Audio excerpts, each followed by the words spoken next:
everyone, it's Belle here and welcome again to my podcast. And for those of you who are listening also in Facebook or YouTube, I hope that you have a good time listening to my friend Andrea, and she's going to share some amazing story about her life. Hi, Andrea, you're from Denver, right?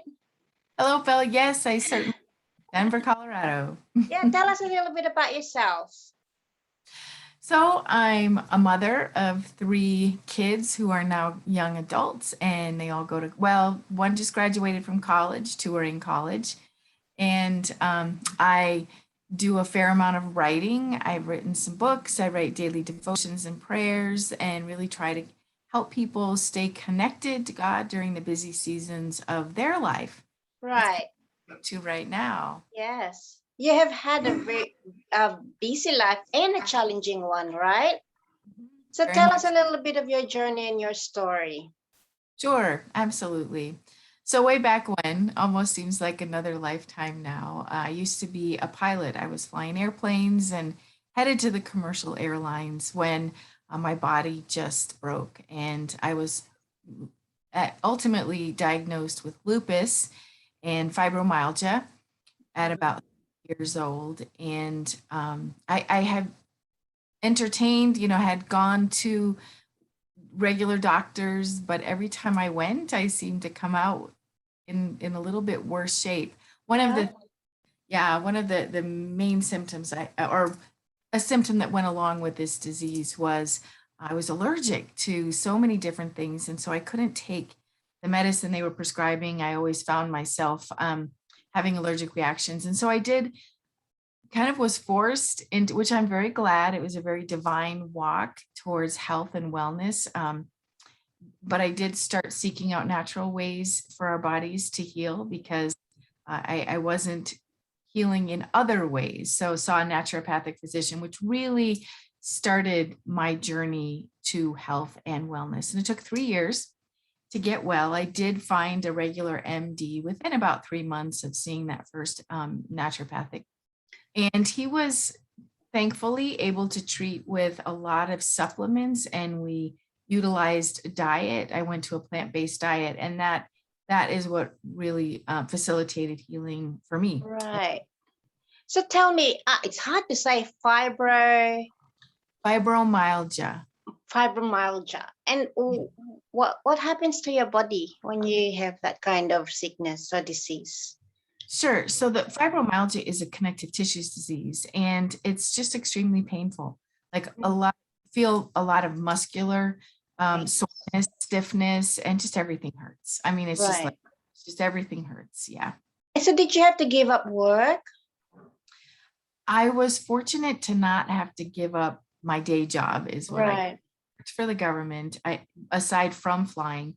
And I was able to keep working. I mean, there were obviously days I couldn't go in, but I was, again, fortunate to be able to go in most days and keep my job while I was healing, and which was the other full-time job that I was undergoing at that point in time. So, and I slept a lot. Like I really just put my 8 hours in and kind of slept from when I got home. Wow. Go to I did nothing but sleep and prepare food in a certain way so that my body would heal.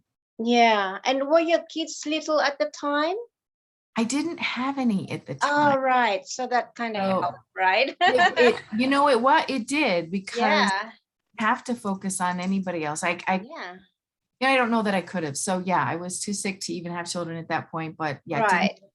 Then, so that was And so you decided to go on a plant-based diet that has helped that your immune system get stronger, obviously. What else did you do?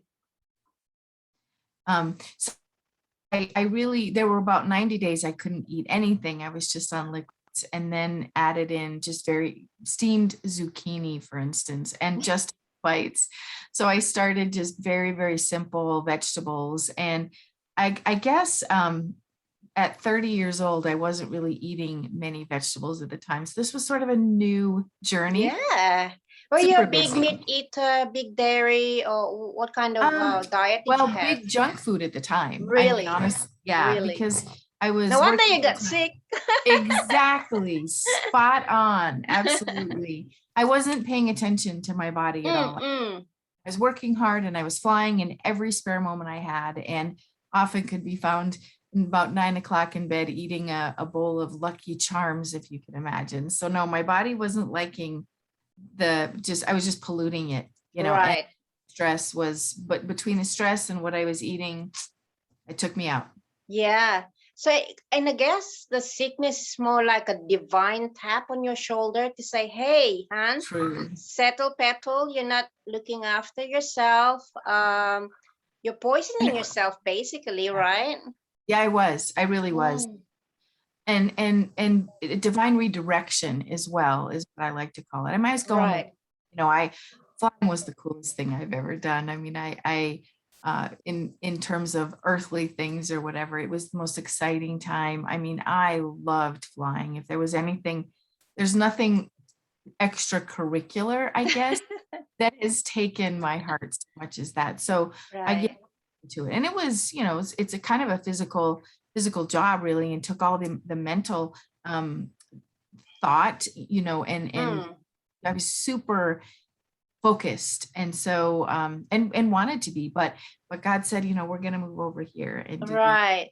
Yeah. So he knew what was best. Absolutely. Yes, he does. Yeah. And so As tell was he. me, when you started healing, so you obviously implemented eating the right diet Right. And and as my body cleansed, I went through one healing crisis after the other, but I had to tend to my body full time besides when I was at work. And I had to be, I mean, I ate vegetables, literally breakfast, lunch, and dinner for 3 years. And wow. yeah, it was the same vegetable meal that I cooked in advance, and I would just heat it up for all three. And I still eat it. We fondly refer to that as being our walk meal, and it's like, we're having the walk meal tonight. Okay. So, Did you have a cheat day? never, never, Really? never, Oh, you're never. stronger than me. Well, I was, yeah. I have to say, I mean, I was desperate. I whittled I was down to 105, and for you, you're tiny anyway, but I wasn't that tiny. I looked like I was 13 years old. Oh, Um, wow. that's what I weighed when I was 13, is 105, and Wow. I just, I had lost so much weight. There were many nights I went to bed, I wasn't sure I'd wake up in the next morning. So So were you complete vegan then?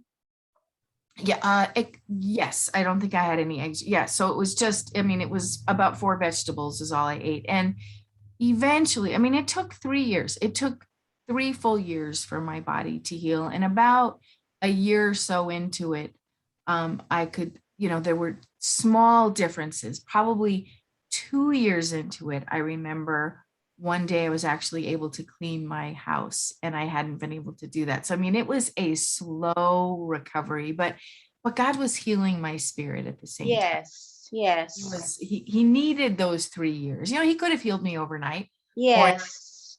but that wasn't my journey. My journey was Yeah. at it. And it was total grace. You say it was, there was ease about it because I knew I was doing the right thing. And God was walking with me every step of that. Yes. He would bring me to the next person that I needed to see, Mm-mm. book I needed to read. Mm. It was as much a spiritual journey as it was a physical. Yes. So tell me, what was your go-to Bible verse or that really helped you? I know there's plenty, right? There's so many beautiful promises in the Bible, but what was your go-to verses or your You favorite know, one? I'm not sure if I had a go-to verse. I know the 23rd Psalm has been, Mm, really that standby, because yeah. it's like the valley of the shadow of death all the time. And Yes. so I had to face that and just be Yeah. okay with not waking up the next morning. In Yeah. fact, there was one time I had just finished reading Blessed Book. I mean, it really was a phenomenal book, and my husband wasn't home. I was home alone, and all the windows were shut, but the air in the house started moving, and I was laying on the couch, so I was looking up, and around the ceiling, I could literally see the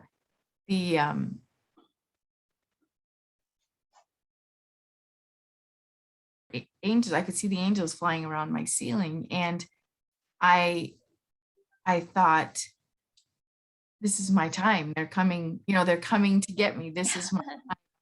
And I froze. I was really, but pretty soon it dissipated and I didn't see that anymore. And I thought, I'm still here. They didn't take me. So was it a complete peace though when you had that experience, like you were ready? You knew you were ready. And we do know when we're ready, but it was a little fearful thinking it could be, bet. so but Have I said goodbye to everyone? Yeah, right. But then I thought, well, God must want me here for something special, something not special. Everybody has something special they're supposed to. He's not finished with you yet here, right? Yeah. Exactly. He wasn't finished with me yet. Yes. So. And so for us as people of faith, I know for myself that if I do get sick again, that I'm ready. Right. There is no sense of fear whatsoever, and people around me don't understand that. And my actual oncologist, when I said to her, I'm not gonna do chemo, radiation, whatever, at the time, and they thought I had a death wish, and that sent me to a psychologist, and or I don't know if it's psychologist or psychiatrist, and they make sure that I didn't have a death wish. And I said, you don't understand. I said, because you're not a person of faith. The place that we're going don't have any sickness or diseases or pain or suffering, right? Right. And the essence of love is all around us because God is there. Yes. So right. Yeah. So now so your epiphany from all this journey, from your journey, what is your epiphany and what are you doing about it now? What's your passion? So, yeah, well, great question. So my passion is really being in the Word and learning more and more about God. And the more it's, the more I learn about Him, the more I can feel loved by Him, because we learn He is true love, and like more love than we can possibly, fathom. Understand, yes. And so that's just a blessed journey, really, right? And getting to know God better, and then trying to serve in Him in the ways that He's asking me to serve. Certainly, that's really my passion. How can I do that? How can I serve better, serve more people? Yeah, I'm the same. Like that's why I think we connected in a sense, because no matter how hard the situation was for me, and I still do have that sense of, in the back of my mind, I might get cancer again. And doesn't matter, because then sometimes I think, well, am I an imposter because I cannot heal myself or whatever? But to me, it's not about that. To me, it's more, okay, how can I help others have the right mindset through all this? Because it is a mindset, and it is also a spiritual journey, and if I can help just one person to have that peace, that they might be facing death eventually, you kind of like, I've done my job, Right. That's how you feel. Yeah, 100%. I want to be able to touch those lives that He's asking me to touch. And often we go through hard things. For someone else, it's going to be some hard thing that they're going through to help them along on their journey, that's going to, come along in that space as well. So, whomever God is calling us to help. I was just today, for example, I was meeting a woman for coffee, and we were going to talk about my ministry, and she wasn't there where we were supposed to meet. And I thought, oh, shoot, I didn't confirm. So I just went a mile down the street to the store she worked at, which is a Christian store. It has books and all kinds of paraphernalia. And she wasn't there, but I walked in and the owner said, oh, your ears must have been burning. And I'm like, well, yeah, probably not for the same reason that you think. And she said, well, my daughter-in-law is here, and she has a friend who has lupus. Oh. And, like there was this little detour in my day to meet this gal and be able to share my story with her and say, please let your connect your friend to me so that I can help help her. And then at the same time I was there, this gal I was supposed to meet was texting the owner of the store saying, is Andrea late? Is she usually, late? She said, I was looking for her and she was looking for me. And it was, but God has his plan.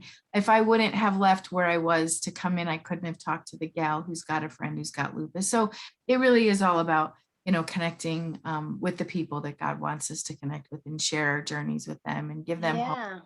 Yeah. So if some of our girls in our tribe would like to reach out to you, can you send me the link as to where they can touch base with you? Did you say you've written some books, devotionals? Yes, I have 5 books published. Yeah. It's a devotional. One is a prayer book. One are during another just quiet time in my life, I wrote about 100 songs. They were, wow. I would just hear,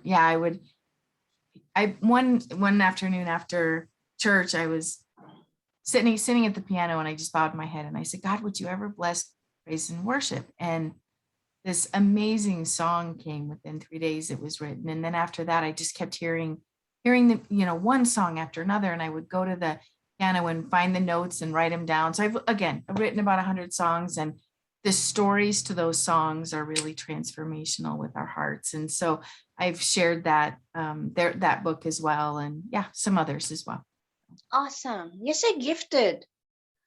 It's a God thing, and he transforms our hearts in the ways that we can understand, right? And for me, it was piano there for about 5 years. He just continued to teach me about him and share and just transform my heart. Someone tagged them as love songs, and that's kind of, I had a gentleman help me record some of them, and he said they're really love songs, and they were, between me and God. Fantastic. What a great story, and what a great testimony to God that how he's been working in your life. He's amazing that way. Yes, he is. It's taken a lifetime, right? I mean, he gave me a strong will. He's been wrangling my spirit since day one. So right. Just one last question.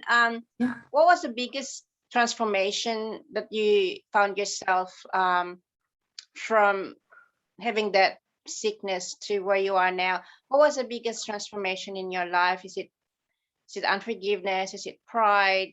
What is it, do you think? I think I really think it's a strong will, not everything. When that surrender, that full surrender comes, then he can truly use us. And I do have a strong willing. I've gone after so many, I've chased dreams. And so, but he put that will in me, because even what we do in terms of trying to reach people and share his messages, it takes some steadfastness, it takes some perseverance, right? Because it's easy to back off and say, oh, I'm not qualified, I'm not this, I'm not that, this is too hard. So, you kind of have to have a bit of a strong will, and for him to use that, we have to give that, surrender completely. Yeah. Well, you have such an amazing, inspiring story. Thank you so much for coming on, and that you've been an inspirational, I'm sure, to some of the ladies in my tribe. And and if they want to touch base you, I'll tag you, and so that they can just click your name, and then you can direct them to whatever website or link that you want to send. Sure, very good. And I'm happy to talk to anyone personally too. So if they reach out, we'll for sure. So I'll put that into my Facebook page, and I'll also upload this into YouTube and my podcast. Excellent. Thank you, Bill. So nice to meet you. We'll have to stay connected. Yeah, of course. Yeah, for sure. I'll talk to you soon. Very good. Okay. Cheers. Bye-bye.